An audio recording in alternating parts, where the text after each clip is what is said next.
दोस्तों, आज हम लोग देखेंगे हमारा पर्यावरण जो क्लास 6, 7, 8 की एक कंबाइंड बुक है और ये यूपी बोर्ड की बुक है। दोस्तों आपको मैं पहले ही बता दूं, जैसा कि आप लोग थंबनेल पे देख भी रहे हैं, और ये उच्च प्राथमिक स्तरीय है, यानी 6, 7, 8 इसमें मर्ज है। और ये इतना इम्पॉर्टेंट बुक है कि इससे टेट और सी-टेट में तो क्वेश्चन आते ही हैं, और अगर आप वनडे एग्जाम की तैयारी कर रहे हैं तो उसमें भी ये बहुत ही ज़्यादा यूजफुल है।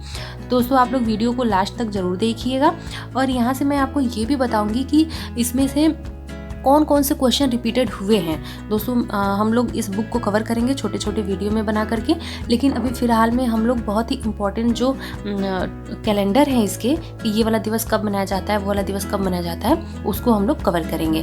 तो दोस्तों वीडियो को लास्ट तक ज़रूर देखिएगा और हमें कमेंट करके ज़रूर बताइएगा कि आपको वीडियो कैसा लगा।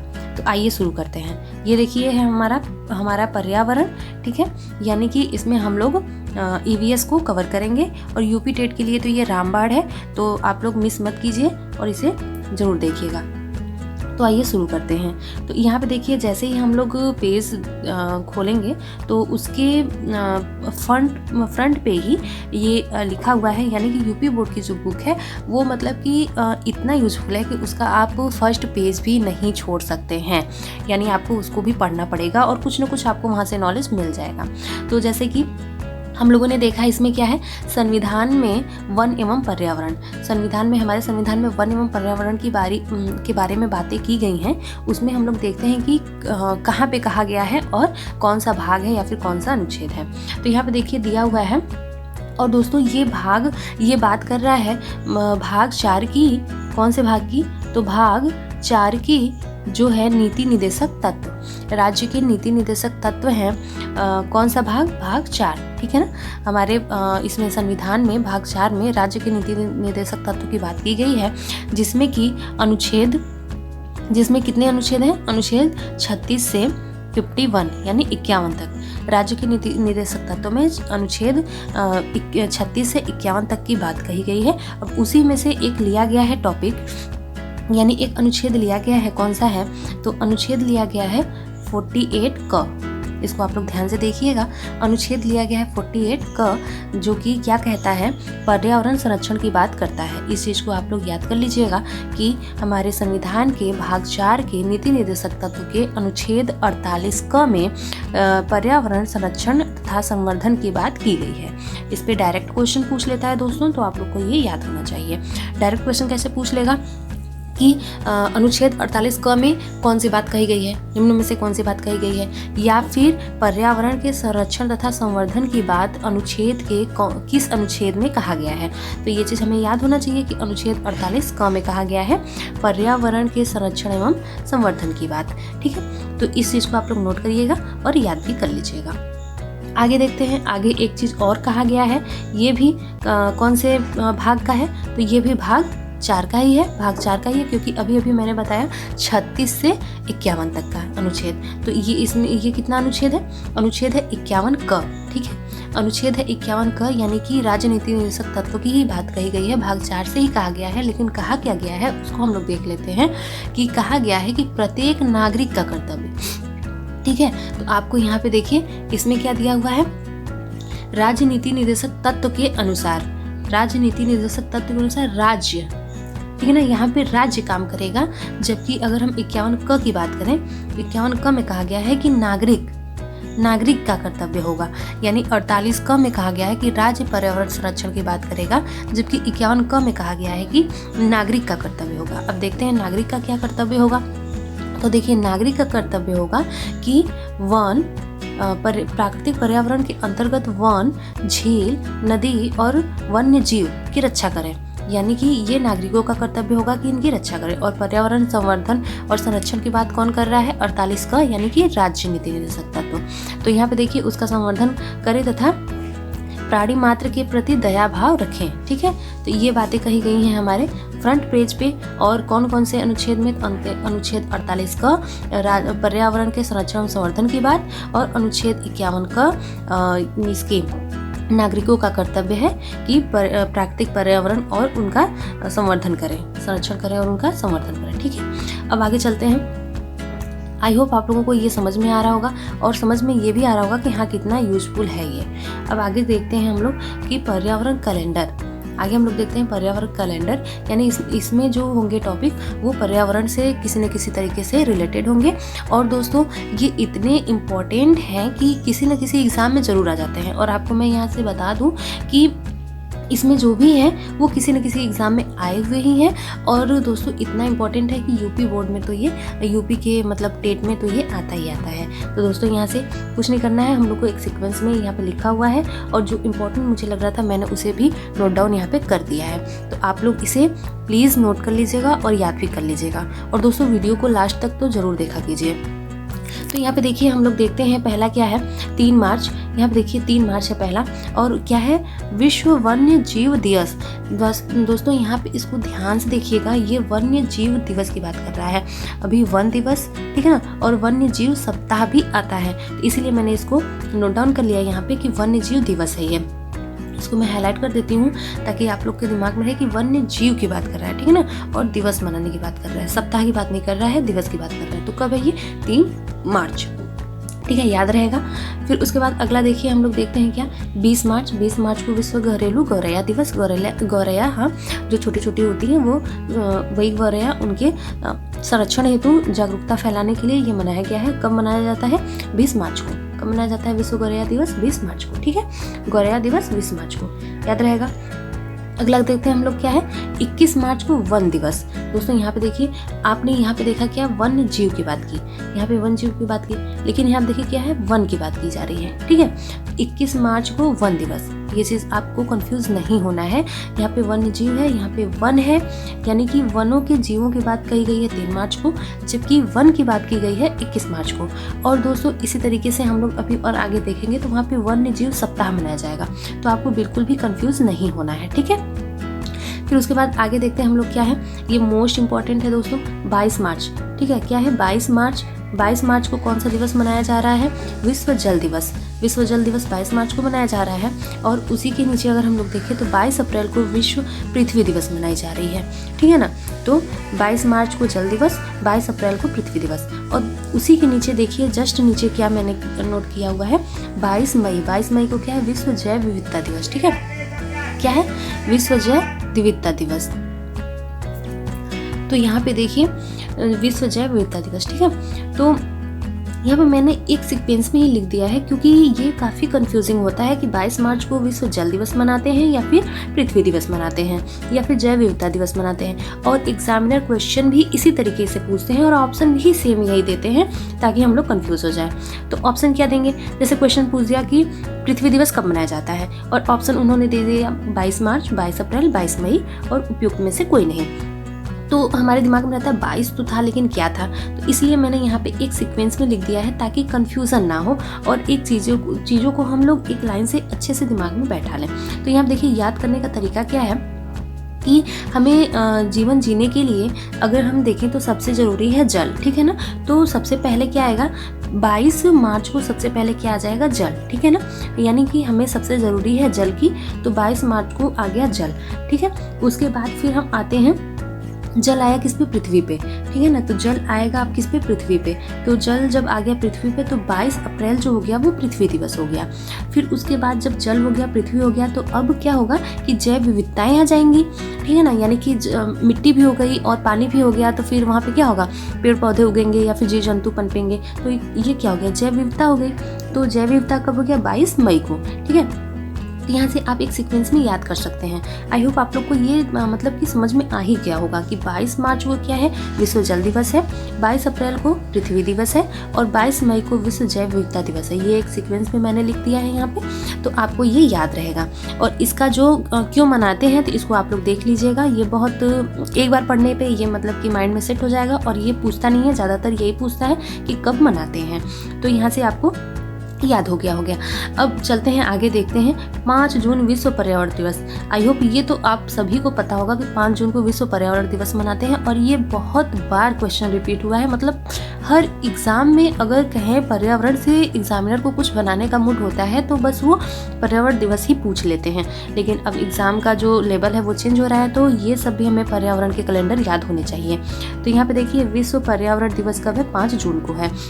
इसी के आगे अगर हम लोग चलते हैं तो देखते हैं कि 11 जुलाई को विश्व जनसंख्या दिवस मनाया जाता है। और जनसंख्या दिवस क्यों मनाया जाता है, तो यहाँ पे जो जनसंख्या की वृद्धि है उसको रोकने हेतु यानी कि लोगों को जागरूक करने के लिए 11 जुलाई को विश्व जनसंख्या दिवस मनाया जाता है। उसके आगे अगर हम लोग चलें तो फिर 16 सितंबर को विश्व ओजोन दिवस मनाया जाता है। और दोस्तों ये भी क्वेश्चन काफ़ी रिपीटेड है, मतलब कि चाहे वो टेट का एग्ज़ाम हो या फिर बीएड का एग्ज़ाम हो या फिर कोई भी जो वनडे एग्ज़ाम होता है उसमें ये क्वेश्चन पूछ लेता है, अक्सर पूछ लेता है कि ओजोन दिवस कब मनाया जाता है। तो ये हमें याद होना चाहिए 16 सितंबर को। और दोस्तों आप लोग बताइएगा कि 14 सितंबर को क्या मनाते हैं, आप लोग हमें कमेंट करके बताएंगे कि 14 सितंबर को कौन सा दिवस मनाते हैं, ठीक है। उसके बाद आगे चलते हैं, 16 सितंबर को विश्व ओजोन दिवस हो गया। फिर उसके बाद यहाँ पे देखिए 1 से 7 अक्टूबर वन्य जीव सप्ताह। यहाँ पे देखिए दोस्तों मैंने इसको हाईलाइट कर दिया, वन्य जीव सप्ताह, ठीक है। आपको बिल्कुल भी कंफ्यूज नहीं होना है। यहाँ पे देखिए मैंने बताया था वन्य जीव दिवस यानी वन्य जीव दिवस, जो जीव हैं यानी जंगलों के जो जीव हैं उनका दिवस मनाया जाएगा 3 मार्च को। पूरे वन की बात यानी वन का जो दिवस है वो मनाया जाएगा 21 मार्च को। और वन्य जीव सप्ताह जो है वो 1 से 7 अक्टूबर को मनाया जाएगा। आपको हो सकता है कि अलग अलग जगहों पे अलग अलग चीज़ें दिखें, लेकिन नहीं, आपको ये 1 to 7 यही याद रखना है, क्योंकि ये यूपी बोर्ड की बुक में है तो ऑथेंटिक यही होगा, ठीक है ना। तो उसके बाद क्या है, उसके बाद देखिए 13 अक्टूबर को क्या मनाया जाता है, अंतर्राष्ट्रीय प्राकृतिक आपदा निवारण दिवस, ठीक है। ये भी इम्पोर्टेंट है क्योंकि बुक में दिया हुआ है तो जाहिर सी बात है कि इम्पोर्टेंट है। हो सकता है कि क्वेश्चन को इस तरीके से बनाया जा सकता है कि मतलब 13 अक्टूबर को क्या मनाया जाता है या फिर प्राकृतिक आपदा निवारण दिवस कब मनाया जाता है। तो ये चीज़ें हमें पता होनी चाहिए कि कब मनाया जाता है, ठीक है। इसमें क्या होता है, इसमें जो जैसे कि प्राकृतिक आपदाएं हैं, प्राकृतिक आपदाएं आपको पता है जैसे बाढ़ होता है, तूफान होता है, सूखा होता है या बिजली फटना, ये सब चीज़ें जो होती हैं इन सबों के प्रति जागरूकता पैदा करना। जैसे भूकंप वगैरह है तो कैसे बचा जाए या फिर क्या किया जाए, तो इन सबों के बारे में प्रबंध कैसे किया जाए, तो इसकी यहाँ पे चर्चा होती है। तो ये मतलब कि जागरूकता बनाया जाता है इससे। तो ये मनाया कब जाता है, 13 अक्टूबर को। आई होप आप लोग को याद हो गया होगा। तो एक बार ओवरव्यू हम लोग देख लेते हैं कि कौन सा दिवस कब था। तो यहाँ पे देखिए क्या है, 3 मार्च को विश्व वन्य जीव दिवस, 3 मार्च को विश्व वन्य जीव दिवस, 20 मार्च को विश्व घरेलू गौरैया दिवस, 21 मार्च को वन दिवस, 22 मार्च को जल दिवस, 22 अप्रैल को पृथ्वी दिवस, 22 मई को जैव विविधता दिवस, 5 जून को पर्यावरण दिवस, 11 जुलाई को विश्व जनसंख्या दिवस, 16 सितंबर को विश्व ओजोन दिवस, 1 से 7 अक्टूबर वन्य जीव सप्ताह और 13 अक्टूबर को अंतर्राष्ट्रीय प्राकृतिक आपदा निवारण दिवस, ठीक है। आप लोग को ये कैलेंडर याद हो गया होगा। अगर आगे बढ़े हम लोग तो यहाँ पे देखिए पर्यावरणविद, यहाँ से देखिए डायरेक्ट ही एक क्वेश्चन अगर बनाना चाहे एग्जामिनर तो बना सकता है कि पर्यावरणविद क्या होते हैं। तो यहाँ पे देखिए हम लोग देख सकते हैं क्या कि पर्यावरण के प्रति जागृति बढ़ाने के लिए, संरक्षण और संवर्धन के लिए, और जो प्रकृति और पर्यावरण के प्रेमी होते हैं उन्हें हम क्या कहेंगे, पर्यावरणविद। अब इसमें देखिए कुछ ऐसे पर्यावरणविद थे जो कि बहुत मतलब कि अच्छे काम किए हुए हैं और उनके काम को अक्सर एग्जाम में पूछ लेता है कि ये आंदोलन किसने चलाया है या फिर किस वजह से चलाया है। तो इसमें देखिए सबसे पहले अगर हम बात करें तो सुंदरलाल बहुगुणा है, जो कि अब हमारे बीच में नहीं है, लेकिन इनका देखिए कार्य क्या है और इन्हें तब क्यों जाना जाता है। तो यहाँ पे देखिए और एग्ज़ाम में डायरेक्टली क्वेश्चन पूछ देता है कि चिपको आंदोलन की शुरुआत किसने की या फिर चिपको आंदोलन किस चीज़ से संबंधित है। तो यहाँ पे देखिए आपको ये चीज़ें नोट डाउन करनी है, आप प्लीज़ नोट किया करिए और वीडियो को लास्ट तक जरूर देखा कीजिए। तो यहाँ पे देखिए वृक्षों को काटने से बचाने हेतु, यानी चिपको आंदोलन क्या है, वृक्षों को काटने से बचाने का एक ये आंदोलन था, वृक्षों के बचाव के लिए चिपको आंदोलन, ठीक है। और इसको शुरू किसने किया था, सुंदरलाल बहुगुणा। अगर हम एग्जाम की दृष्टि से देखें तो हमारे लिए इतना ही इंपॉर्टेंट है कि सुंदरलाल बहुगुणा कौन थे, यानी एक पर्यावरणविद थे। और चिपको आंदोलन किसने शुरू किया, सुंदरलाल बहुगुणा ने शुरू किया। चिपको आंदोलन किससे संबंधित है, तो वृक्षों के काटने से बचाने हेतु संबंधित है। फिर उसके बाद अगर और हम इनका देखें तो फिर इनका कुछ और भी काम था, जैसे कि टिहरी बांध के खिलाफ इन्होंने आंदोलन चलाया था, ठीक है, यहाँ पे आप देख सकते हैं। फिर उसके बाद जैसे इनका हो सकता है कि एग्जामिनर का मन कर दे और फिर उसके बाद पूछ दें कि बांध नहीं चाहिए, बांध पहाड़ का विनाश है, उपरोक्त कथन किसने कहा था। तो ये चीज़ भी हमारे दिमाग में होना चाहिए कि बांधों के बारे में सुंदरलाल बहुगुणा ने ही कहा था। अभी इनका हाल ही में डेथ हुआ है, तो हो सकता है कि इनसे रिलेटेड क्वेश्चन बना सकता है। तो ये करंट का भी क्वेश्चन हो सकता है और हमारे पर्यावरण का भी क्वेश्चन हो सकता है, तो आपको यहाँ से देख लेना है। फिर इन्हें कौन कौन से अवार्ड मिले थे, तो इनको देखेंगे कि पद्मश्री, पद्म विभूषण, जमनालाल बजाज और फिर उसके बाद राइट लिवलीहुड, ये सब अवार्ड इनको मिले थे। ठीक है, तो अवार्ड तो उतना नहीं पूछता है, लेकिन चिपको आंदोलन किसने शुरू किया और किस वजह से शुरू किया है, तो ये चीज़ बहुत इंपॉर्टेंट है। फिर उसके बाद आगे देखते हैं हम लोग, तो चंडी प्रसाद भट्ट, ये भी हैं एक पर्यावरणविद, और इन्होंने क्या किया था, ये देखिए गांधीवादी है। ठीक है, तो ये डायरेक्ट क्वेश्चन पूछ सकता है कि निम्नलिखित में से कौन से पर्यावरणविद हैं जो गांधीवादी हैं, तो कौन है, चंडी प्रसाद भट्ट। ठीक है, फिर उसके बाद ये सुंदरलाल बहुगुणा के साथ ही मिलकर के इनके ही क्रियाओं में उन्होंने भी सहयोग दिया था। तो क्वेश्चन ये भी पूछ सकता है कि सुंदरलाल बहुगुणा के सहयोगी कौन थे, तो कौन है, चंडी प्रसाद भट्ट। ठीक है, और इनको भी क्या किया जाता है, पद्मश्री, पद्म भूषण और रेमन मैग्सेसे गांधी शांति पुरस्कार, ये सब पुरस्कारों से इनको नवाजा गया है। तो चंडी प्रसाद भट्ट का रोल ये है कि इन्होंने भी चिपको आंदोलन में सुंदरलाल बहुगुणा का साथ दिया था। आगे चलते हैं, सुगाथा कुमारी, सुगाथा कुमारी को देखते हैं, इन्होंने क्या इंपॉर्टेंट कार्य किया है, तो ये भी क्या, ये दक्षिण भारतीय हैं। ठीक है, सबसे इंपॉर्टेंट बात इनकी हो गई कि दक्षिण भारतीय हैं और क्या है, शांत घाटी संरक्षण। ये हो सकता है कि ये क्वेश्चन इस बार बने, क्योंकि 2018 में मैंने देखा था कि क्वेश्चन बने थे कौन से, सुंदरलाल बहुगुणा से। तो हो सकता है कि अब फिर से वो लोग रिपीट करें अगर क्वेश्चन को, तो हो सकता है कि वो लोग यहाँ से बना दें कि शांत घाटी संरक्षण किससे संबंधित है। तो यहाँ पे आपको पता होना चाहिए कि सुगाथा कुमारी। ठीक है, फिर उसके बाद देखिए क्या है, ये भी एक प्राकृतिक संरक्षण थी और इन्हें भी भारत सरकार से पहला, इनको देखिए यहाँ पे देखिए, ये बहुत ही इंपॉर्टेंट है, इससे मुझे लगता है कि नोट करना चाहिए। भारत सरकार द्वारा पहला इंदिरा प्रियदर्शनी वृक्ष मित्र पुरस्कार, ये बहुत ही इंपॉर्टेंट है, ये पूछ सकता है। और फिर उसके बाद क्या मिला था, पद्मश्री। तो ये सबसे इम्पोर्टेंट है कि भारत सरकार का पहला जो इंदिरा प्रियदर्शनी वृक्ष मित्र पुरस्कार था वो किसको दिया गया था, सुगाथा कुमारी को। ठीक है, किसको दिया गया था, सुगाथा कुमारी को। फिर उसके बाद आगे बढ़ते हैं, तो हम देखते हैं क्या, बाबा आमटे। ठीक है, आगे कौन है, बाबा आमटे हैं, और इन्होंने क्या किया था, तो पहले तो इनका पूरा नाम हम लोग देख लेते हैं। इनका पूरा नाम है मुरलीधर देवीदास आमटे। ठीक है, और इन्होंने क्या किया था, पारिस्थितिक संतुलन, वन्यजीव संरक्षण, और यहाँ देखिए सबसे इम्पोर्टेंट जो हम कह सकते हैं, नर्मदा बचाओ आंदोलन। ठीक है, यहाँ पे ये चीज़ सबसे इम्पोर्टेंट है और ये चीज़ याद हो जाना चाहिए कि नर्मदा बचाओ आंदोलन जो है वो किसने चलाया था, तो बाबा आमटे, इसमें इनकी प्रमुख भूमिका थी। और शांत घाटी संरक्षण सुगाथा कुमारी, और सुंदरलाल बहुगुणा की सहायता किसने की, चंडी प्रसाद भट्ट ने। सुंदरलाल बहुगुणा, चिपको आंदोलन, इतनी चीज़ें याद हो जाएंगी आपको। तो यहाँ पे देखिए नर्मदा बचाओ आंदोलन किससे हो गया, बाबा आमटे से हो गया।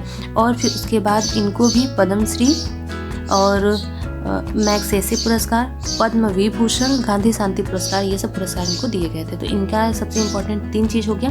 पहला ये कि बाबा आमटे का पूरा नाम क्या है, तो मुरलीधर देवीदास आमटे। फिर उसके बाद इन्होंने कौन कौन से कार्य किए, तो जैसे पारिस्थितिक संतुलन हो गया, नर्मदा बचाओ आंदोलन हो गया, और इनको पर्यावरण संरक्षण के योगदान के लिए इन्हें बहुत सारे जैसे कि वो दिए गए हैं, भूषण, पद्म विभूषण हो गया, और फिर उसके बाद पद्मश्री हो गया, गांधी शांति पुरस्कार हो गया, ये सब सारी चीज़ इनको दिए गए हैं बाबा आमटे को। फिर उसके बाद देखिए एक जो है सुनीता नारायण, ये भी क्या है, प्रसिद्ध पर्यावरणविद है। ठीक है ना, भारत की प्रसिद्ध पर्यावरणविद हैं सुनीता नारायण, और इन्होंने क्या किया है, औद्योगिक विकास का पर्यावरण पर पड़ने वाले प्रभावों पर शोध कार्य किया है। यानी कि जो भी औद्योगिक विकास है, ठीक है ना, वो उनका पर्यावरण पे क्या प्रभाव पड़ता है उसके लिए शोध कार्य किसने किया, सुनीता नारायण ने किया है। और हरित और सतत विकास की समर्थक हैं ये। और इन्हें